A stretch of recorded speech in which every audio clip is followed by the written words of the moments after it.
Here's how to grow your Discord server fast in 2025. Super simple and no BS.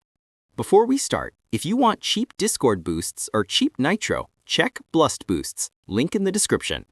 Okay, let's jump straight into the methods. The fastest way to grow a Discord server is visibility. Most servers don't grow because nobody can find them, so the first thing you want to do is list your server in the right place. Go to Disbrowse.com. It's a free Discord listing site where people actually search for new servers.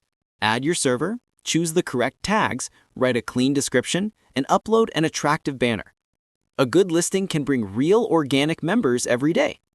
Most servers don't grow because the homepage looks empty or confusing. Make sure you have a clear welcome channel, 3 to 5 essential categories only, roles that make sense, a clean icon and banner, and correct permission settings. A clean and organized server keeps new users from leaving. Create one automatic engagement feature, like leveling roles or a weekly event. People join more easily when they see activity. If you want your server to look more professional, you can also upgrade it to level 1 or level 2. A boosted server appears more trustworthy and helps with early growth. That's it. Fast, simple, and effective. If this helped, leave a like and subscribe for more Discord tutorials.